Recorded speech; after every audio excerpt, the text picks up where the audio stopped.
Yep. Okay. The standard is maximizing expected well-being first, but non-respect proves that pleasures and truthfully good set of Babu 8. But non-respect is reliable like this, respect and who could reliably form beliefs about their states will be surviving, reproduce beliefs and pleasures, goodness is byproduct of non-respect is reliably causing even other or beliefs are in our ability to understand the introspective experience of others commits us to utilitarianism set of Babu 8. One considering pleasure, one can measure with the good experience just as one can look at yellowness, brightness, one can experience pleasure and appreciate his goodness, but I consider increasing pleasure things are better than more just as the more brightness, my visual fit is yellow, places back when one has it, one feels good for non-respect and produce some, he doctors while other goods are others are bad. Second, no activation distinction perceived or post approval of action still entails moral responsibility. Society 5.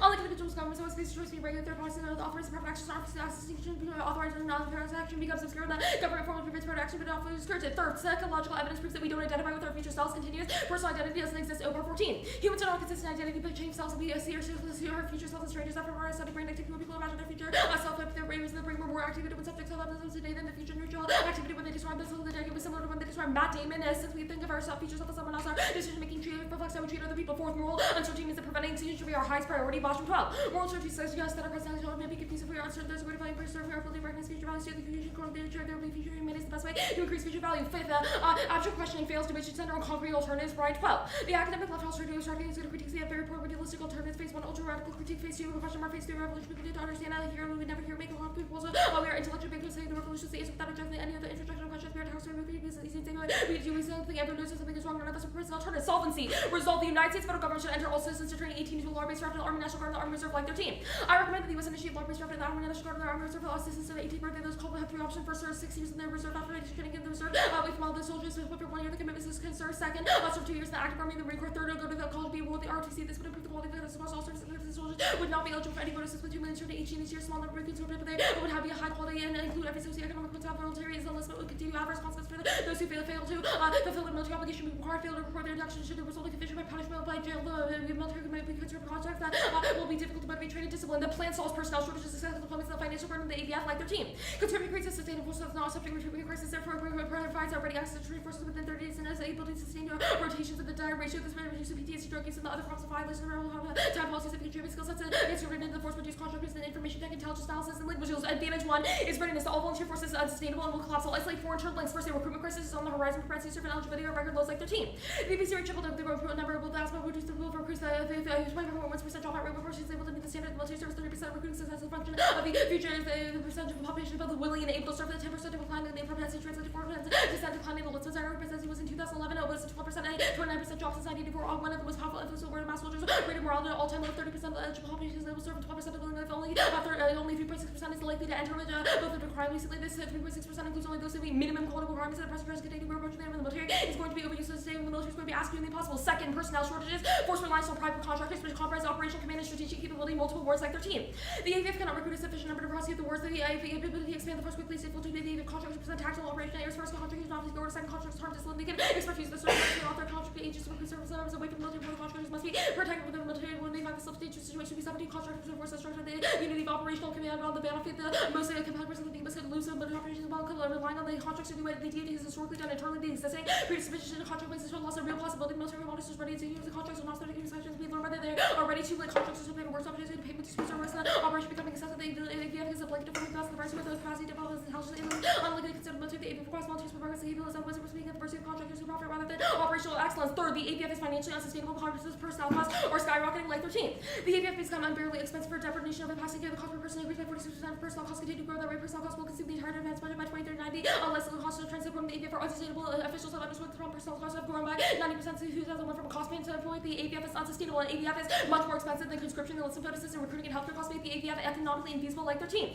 Recruiting costs have risen $4 billion per year. This cost is not including enlistment bonuses. The AVF is generally an older force with costs and healthcare costs and obligation to rise in 73. Depending on budget was 81 billion and 13 was 500 million to 6% a year. And competitive increase service personnel costs for significant contribution. Personnel costs have risen 46% over the past decade. Fourth, our military is exhausted, short, one times and excessive redeployments kill readiness like 13. Soldiers don't employed for medical reasons rose 60% in 2012. 9,000 soldiers was wounded in the wounded warrior prank sergeant and she was killed on its 14th deployment. There 15,000 soldiers spent 4 cumulative years in Iraq and Afghanistan. 47% of the army personnel were deployed in the second or greater combat who repeatedly combat with these wars. Different soft loss restrict soldiers from separate from the army at the end of the commitment since 2002, more than 120,000 soldiers have had their active duty extended by surplus, and their readiness deters global conflict. French. 17. Without America maintaining its roles in the air safety of the world is more likely to revert to regional conflict, which American which means that against the powers are hostile to international peace more broadly. Is the world that Trump has spent ability to anything about America's strategic administration has exerting more power abroad and not less in every arena with America set out of rivals to front of Syria and Iraq, China, Russia moves to Southeast Asia to Russia's military aggression of Ukraine, Syria, American retreat, emboldened enemies of America, the Navy of the high seas, the democracy, the middle ability to respond to regional with even if Britain, France, and Japan, they restore their historical faction, the America's independence, the preservation of the international order that has kept the peace. Who thinks that the United States can change its international members out, incurring as civil bliss is not living in the real world, and war engenders worse forms of oppression, suppression of rights. 14. 1. Activists were suddenly centered that injustice cause war. The evidence suggests that causality was the other way. War is not a part of the single cause. War is the fuel to sustain other injustice. If he wants justice for work, for peace, the emphasis on injustice, war, and the main cause of war seems to be empirically inadequate. And then issue is mental health. Excessive deployments cause PTSD and chronic mental health programs.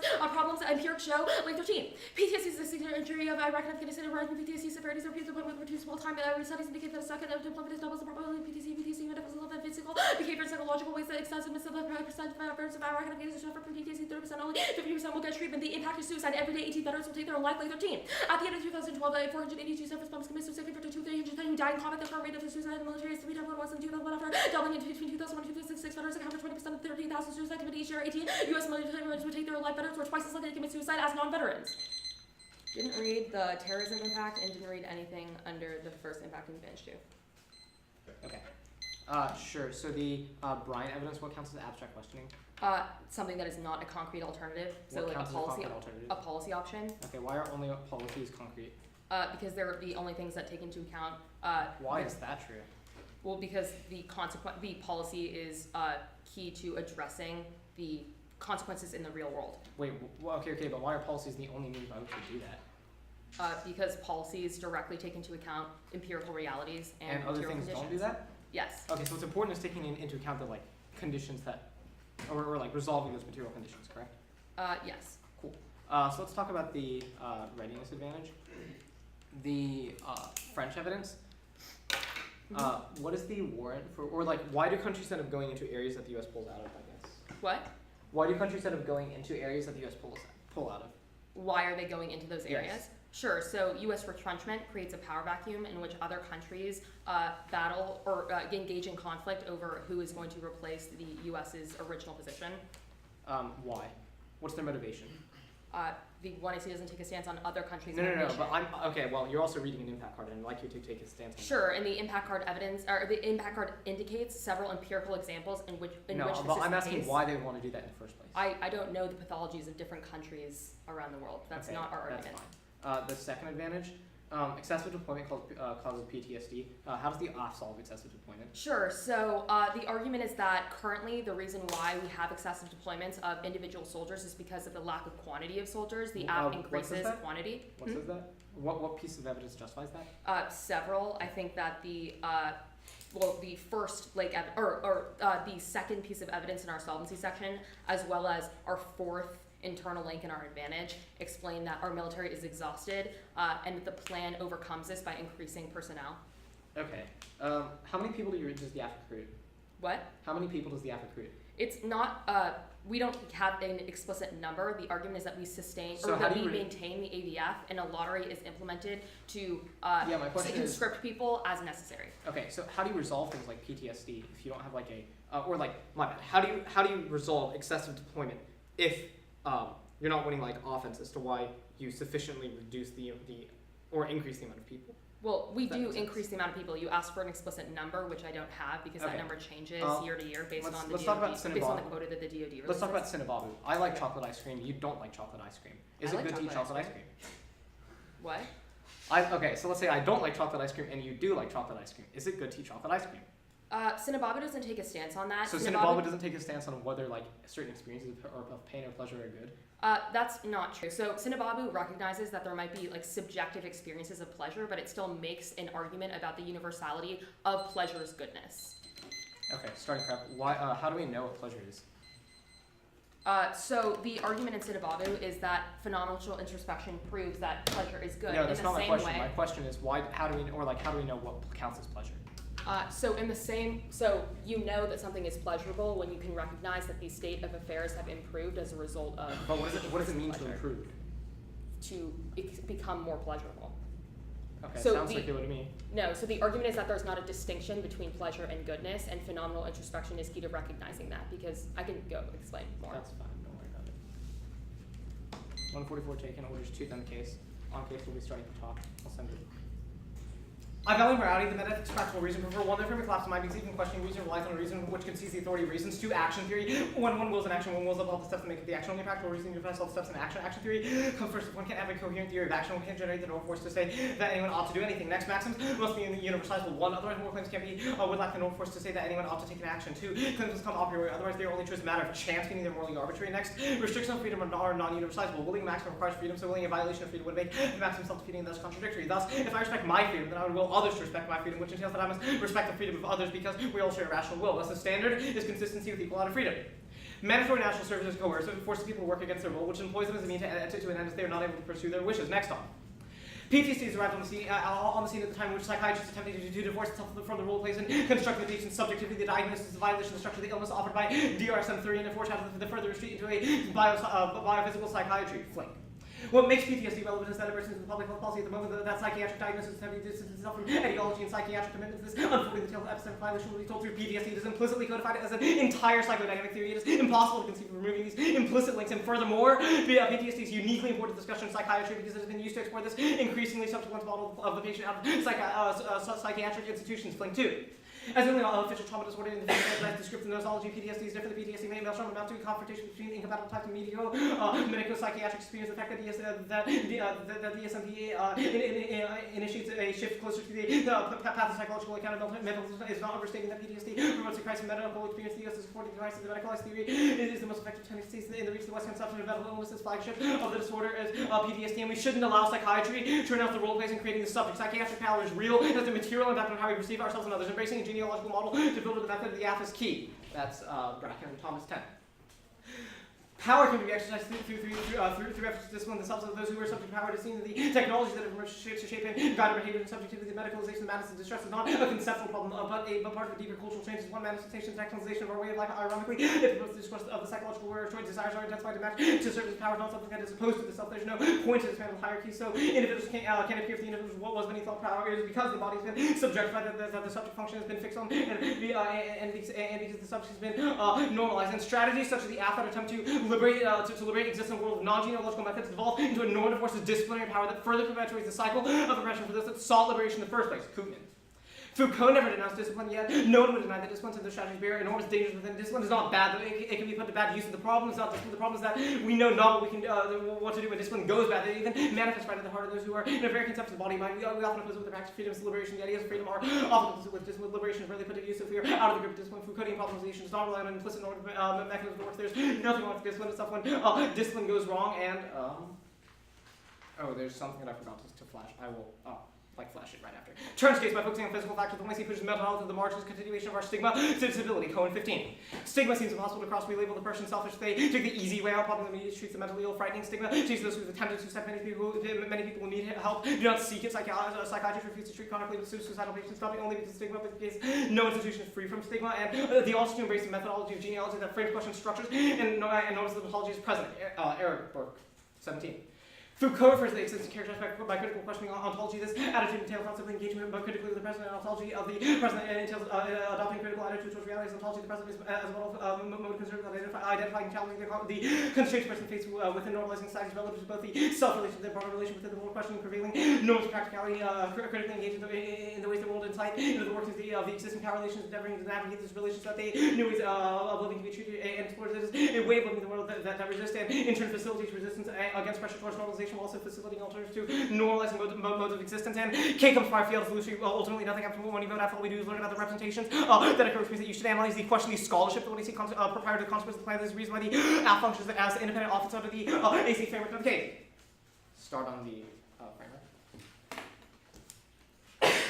Overview introduction feels that distinct things will always happen the same way in the future they have in the past, but this begs the question how we know what happens in the past will happen in the future means that consequential is epistemically inaccessible.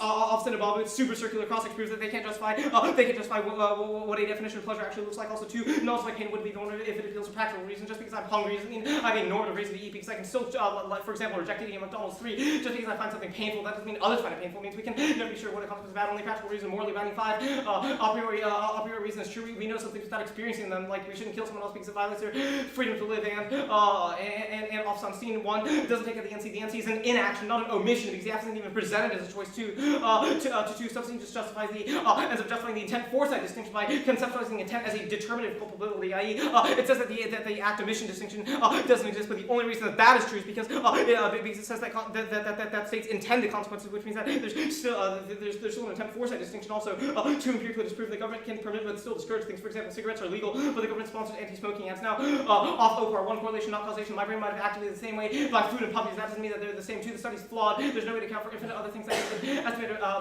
that could have been stimulated by the study simultaneously. 3 doesn't take out the NC. It's about freedom, not promises being made. Now, off Bostrom, one no impact on moral uncertainty just means that some people, i.e. utilitarians, are wrong about ethics too. This presupposes you're winning util because extinction is still a consequence of action, which answers back. Now, the Brian evidence, this doesn't take out the K because policymakers can still look at the history of the act and say that it's bad, which also proves that the K. The prior question first advantage. Hegemony isn't key to peace. Federal was 11. There's no evidence to support the direct relationship between U.S. activism and stability during the 90s. The U.S. cut back on defense of the world. Grew more peaceful. The U.S. cut forces. No state believed that its security was an agent of military enhanced. No security development or armies. No regional balancing occurred. Global conflict declined while the U.S. and its military. The only evidence to suggest peaceful trends are unrelated to U.S. global policymakers. And best out of his multipolarity solves wars 4 times less war prone than unipolar alternative. Montiero 12. Unipolarity is the most conflict prone according to percentage of the years. Great power spent at war and the incidence of war involving the powers in multipolarity. 80% of the years were at war in unipolarity. Remarkable 59%. This is the highest during multipolarity. The probability of war involving great power war would break out was 4% under unipolarity. It's 18%, 4 times higher. These figures provide evidence that unipolarity is peaceful and hedge decline inevitable. Lane 12. Obama's defense strategic guide is the first step the U.S. is facing a profound power shift, which compels a rethink of the U.S. will. The U.S. will face a severe financial crisis. New great powers emerge. Important regional powers will assume more permanent rules. The unipolar will be replaced by multipolar system, cut the partner system. And the second advantage, the advantage problematic, the notion that there's an increased probability PTSD comes from an able-bodied notion of disability. The very existence within the military-industrial complex is enough to cause the one in the military. The calculation disability is an independent reason to vote them down. They think that they decrease PTSD, thus decrease domestic violence, but in reality they just have more people to go to war, thus more people to experience post-traumatic stress conflicts. All delete what I did. Now I got it. You sure? Pretty sure, yeah. Okay. Ready? Mm-hmm. Status of the critique? What do you want it to be? Unconditional? Unconditional. Okay. Is the policy of the affirmative possible in the world of the alternative? I won't refer to the floating thing. Okay. What part of the aft does the critique disagree with? The thing that it specifically links to is the PTSD rhetoric and Yeah, the understanding of PTSD. What is the aft's understanding of PTSD? Sure. So the link level of the evidence is pretty great. Is pretty good on this issue. No, I want you to explain, independent of your own evidence, like what is the aft's understanding of PTSD? Sure. So the aft's understanding of PTSD is one that sees it as a purely medical issue, i.e. as something that we can What about reduce. the aft indicates that it's an only medical issue? Sure. The way that you're like, oh, there's an increased probability of things like PTSD. The argument, Why- the overall argument Why is that... is the argument that PTSD could increase as a result of war an indication that we only understand it in terms of psychiatry? Yeah, the argument being made here is that the 1AC relies on essentially a cookie-cutter model of what disability looks like. Or not disability, PTSD looks like. PTSD, in context of the app, is something that we can predict. It's something that we can say, like, case by case, this is Why what PTSD is acknowledging that some PTSD occurs as a result of war an indication that we only conceptualize it in terms of psychiatry? The argument is that the model that the 1AC proposes, i.e., a model in which we use like medical definitions of what PTSD is, which is what the first 2 link cards say, is so problematic. how do we describe PTSD in terms of non-medical? Sure.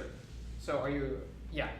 So there are various ways to describe it. The first and most important thing is that it is a critique of the way that the current psychological study functions. Instead of using so if your criticism of the way that the current methodology functions, like how are we an example, or why is that a criticism of the app?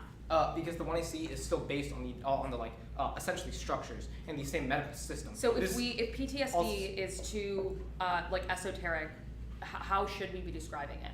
I don't think it's a question of it being too esoteric. The argument that comes out of the critique is that what you should be focusing on the particular instances of how the subject is created and formed. What? Is suicide bad? Suicide is probably bad, but the issue is that you shouldn't focus on suicide as a category. You should focus on the reasons why people would want to commit suicide in the first place. So the app says that people commit suicide because of repeat deployments. Is that not an example of? It's an overly simplistic because it creates an overarching understanding of what suicide looks like. All right. So the alternative: embrace a methodology of genealogy that frames questions of structures and norms as ontology of present. What the hell does that mean? Sure. So the argument coming out of the alternative is essentially that we need to analyze the historical and methodological underpinnings of the 1AC prior to the consequences of the claim. Also, Okay. the evidence indicates. How does analyzing our underpinnings resolve the way that the status quo conceptualizes PTSD? The argument is that it takes us to a better understanding of what things like the medical model should look like, of what our medical system should look like. The app. We should. What's the warrant, or can you give me an example, or what's the warrant for why multipolarity solves war? The argument is that other countries are able to check each other, so it ends up being less of a desire. What time, or what period in history have we had multipolarity? Give me a second. I'll see the card references. Never mind. You're good. I have a minute. Okay. The order is going to be the app advantages in order, then framework, the critique, the NC. Okay. The ABF is unsustainable with collapse and incoming recruitment crisis and the economic invisibility. Prove it is unsustainable. Readiness solves great power war. And the AF is charged. You don't want this to stay sustainable, which means the absence of the ABF leads to power conflict or leads to power vacuum and global conflict. And lie by your arguments. Hegemony decline does cause extinction. Your evidence indicates short-term it decreases in hegemony. For example, it cites that defense spending, not the total collapse in multipolarity doesn't solve war. The one time which we've had multipolarities during the beginning of the 1900s, which led was during World War I, which means that multipolarity is an idealistic theory. Only the unipolarity is key because it prevents other countries from trying to overrun each other. And hegemony decline is not inevitable. Your evidence is specific to Obama. Our French evidence cites that Trump has reasserted America's dominance by through its recommitment to things like Afghanistan and NATO. Now on the advantage two, as on advantage two, our conception of PTSD is not able-bodied. In your own link turns proves that this is a performative contradiction. Your argument is that we increase PTSD by sending more people to war, but this concedes that sending people to war would be a cause of PTSD. Also, the fact that you've conceded the entirety of advantage two is a no link to the critique and also an impact term because it proves that excessive deployments does empirically increase likelihood of PTSD. You've conceded that suicide is a bad thing. It's something we should prevent, which proves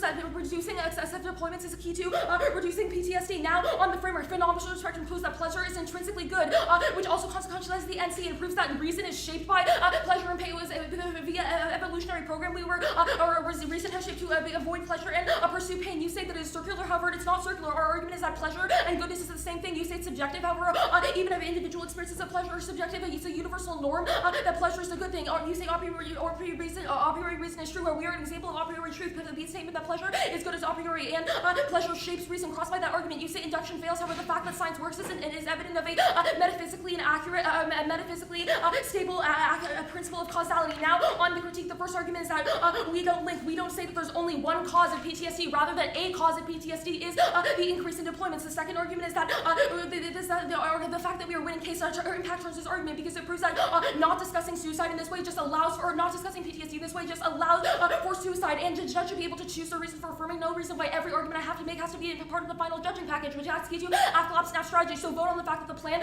increases readiness, not that the plan decreases suicide. And I should be able to weigh the app. I should be able to weigh the app because it's key because any other policies, mood 6 minutes of AC offense and restarts in the round on the 1 AR. That's also key to policy education. Answers to your argument for fiat is illusory, because in order to prove even if fiat is illusory, there's still educational benefits to discussing the plan. And you say that in order to prove that my epistemology is sound, I should be able to have access to the consequences because that's how I prove that it's defensible. And the case outweighs the critique. The case outweighs the critique because it causes extinction, which even if the size of the link determines the size of the impact, the link to the critique is very small. And also, Brian is a complete dissent to your alternative. It proves that you don't have any solvency because your alternative tagline is just a compilation of buzzwords. It doesn't actually propose anything concrete. Now on the NC, the first is that you say practical reason, but doesn't prove that reason is a starting point for ethics. Just that arguments must be logical, or framing provides a logical basis to believe that pleasure can be rounded to endless, and pleasure cannot be denied. Asking why pursue pleasure is tautological because all values ultimately collapse to pleasure. You say action theory, but only consequentialism can justify the actions needed to reach some moral end. String 92. Consequentialism can provide the explanation for substitutability. Moral reasons. I have a moral reason to give some food away. So doing so is necessary. Words that occur. If the buying food is enabled for giving food substitutability warrants the conclusion that I have a moral reason to get in my car. The enabler has the property that does provided the same moral reason in the first place. And you say universalizability, but utils universalizable because it required any agent to make the choice that maximizes utility. And on the offense, the first is that we rectify violation by mandating that the burden of national defense is shouldered equally. National defense is safety that everyone benefits from, but few contribute to. Free loading is not universalizable. The act also leads to a reduction in taxes. What was the metaphysically accurate argument on the induction fallacy? The fact that science works is an indication of a metaphysically sound principle of causality. Okay.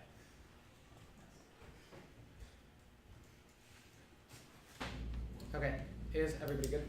Where are you starting? It's an overview that you can flow on the NC. On the NC top down. We're good. Okay, so everybody good? I'm gonna assume that's a yes. Overview: the critique was only often under the AC framework, which means that if I win the NC, the NC is true, that means that it means that the impacts of the K don't matter, which means that also there's no modesty argument made in the 1AR, which means that you filter all the opposites around through the winning ethical framework. So I'm gonna win that. I'm gonna win that const is true, and then that's gonna mean that you vote negative there. So call. Except the method of practical reason, except that it's inescapable because even questioning reason requires a reason which concedes the authority of reasons, which means that even if they win their usual framework arguments, it still collapses and devolves to my framework anyway, which means that even if I lose literally every other argument on the framework debate, you still negate. Also extend the action theory argument that whenever one wills up an action, one wills up all the steps to make up the action, one wills all the steps that make up that action in the first place, i.e. the only way to describe me walking to that door and ensure that it isn't just me taking individual footsteps is but it's through the rational will that unifies my walking there. And extend the action theory comes first because we can't say anyone ought to do anything if there isn't a theory of action. Now I'll answer the line ballot arguments later, but now extend the universality key argument that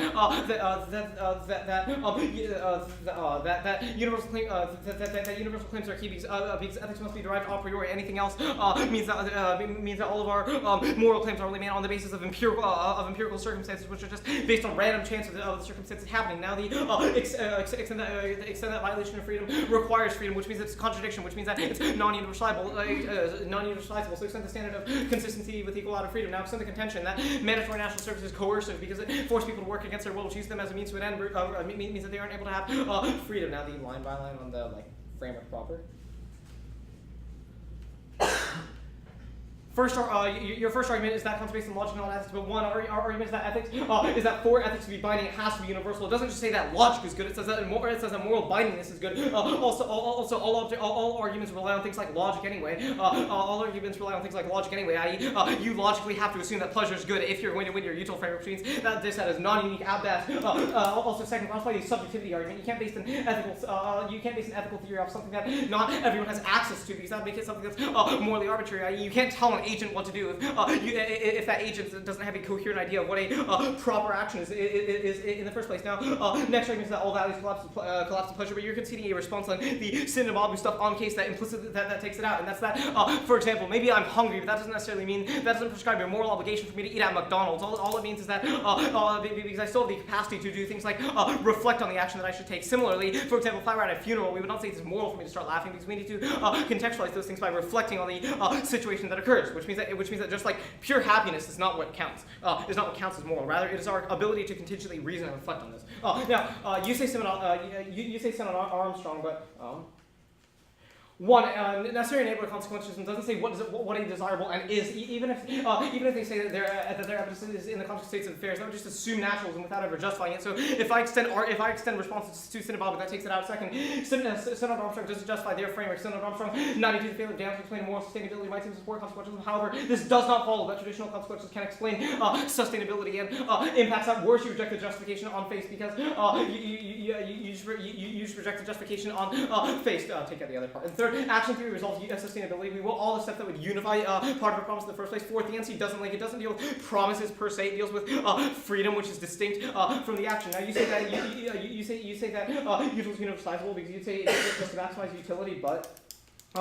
First, but one, you wouldn't be able to prescribe a consistent action because it's literally something that's case by case, which means it doesn't apply. It's set to utility in certain context, but you can't say that something is categorically wrong. You can't say that things like sexual assaults are categorically bad. Just that certain impacts are those. Where the a priori arguments that are extended above. Now the turn on the contention is flawed. It says that you rectify free riding, but no, free riding is something that is found within contracts. If I don't pay my taxes, that's free riding because I'm not doing something that was agreed upon in a contract, i.e. in the Constitution. That is distinct from the Act because there's nothing in the Constitution that says that national service, that says that we ought to perform national service, which means that response doesn't apply to the case. Oh, also, or actually, not the case. Also, actually no, JK, I'll just respond to the turn now. Sorry about that. Just because you're trying to rectify an account of freedom doesn't mean that the way that you do it is good. I.e., if you're still having to violate someone else's freedom, that means that the action is still impermissible. Not the case. Framework.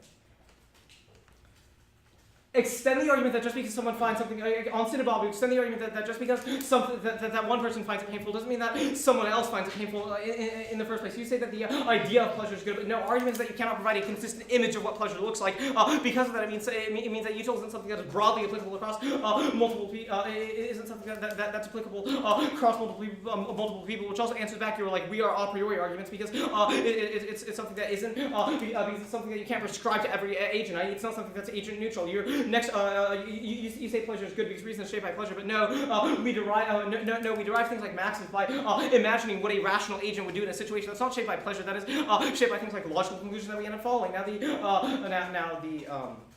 let's go to the NC real quick, or sorry, not the NC, the first advantage real quick. Extend the Montier evidence that multipolarity solved war.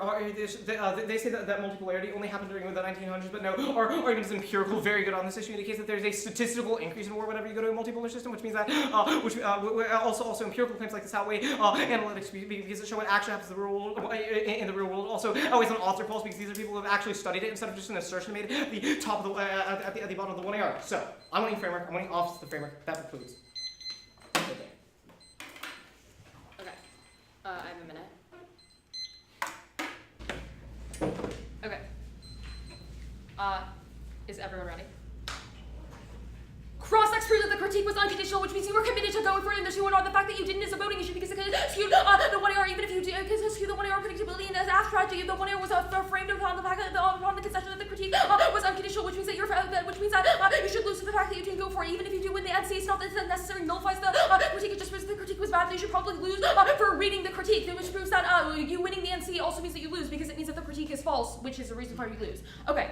Even so, on the advantage, the ABF is unsustainable. Will collapse right into solves great power war. You say that multipolarity solves war. However, that even if this is the case, it's still this doesn't answer the case that retrenchment is still bad and would ensue in a global conflict because of a power vacuum. Because even if multipolarity is good, this you consider argument that this is idealistic and that the transition to multipolarity would still ensue a power vacuum, and which proves that the case outweighs. Now on framework, phenomenal spectrum proves that pleasure is intrinsically good. This the fact that this is true means that evolutionary program has shaped reason to necessarily necessitate that we are all averse to pain and to desire pleasure. This consequentializes the NC and that proves that the reason is, or that pleasure is the foundation of ethics and that therefore should always be prioritized, which is a reason for why the case outweighs the NC. We will win that you say that pleasure is subjective. However, there's no impact to being the individual instance of pleasure being subjective because you can still concede the broader thesis that that it is a universal principle that all people experience pleasure and that with an increase in pleasure improves the state of affairs, which proves that which also answers your universalizability claim because it proves that util is universalizable because it wills that in every instance a person ought to act in a way that maximizes pleasure, which proves that is a consistent maxim. You say that it's circular. We've answered this argument. It's not circular. It proves that pleasure and goodness are the same thing, which answers your argument about eating a sandwich or whatever, because it proves that if eating a sandwich increases pleasure, then that would be an instance which is moral. There's no that would be an instance which an action which is moral. There's no impact to the contrary being true. Now on the NC, we will win our argument that we will win our argument that practical reason just proves that logic is the starting point for ethics, not or that that logic is the starting point of ethics, not necessarily reason. Our framework provides a logical basis for the belief that pleasure is grounded. You've conceded our argument that pleasure cannot be denied because asking why pleasure is or why pursue pleasure is tautological because all values collapse to pleasure in itself, which answers the argument that reason is the starting point for ethics. You say that ethics must be binding and it must be universal. You've considered our argument that util is also universalizable. You say that everything. You say that we already answered your pleasure subjectivity argument and your moral goodness argument, which proves that the pleasure is the foundation of ethics. So on the substitutability argument, we will concede your argument that neither Dan or the consequentialism can provide a foundation for substitutability, which means that it's a wash and you should prefer other arguments. We've already gone for a universalizability claim. We will also go for the term free riding is not universalizable. You say that we can't violate somebody's rights to protect freedom. However, this would say that you shouldn't be able to violate a slave owner's rights for keeping a slave, which proves that hindering a hindrance is obviously good in this instance. And in case that we do, we also have offense under the NC.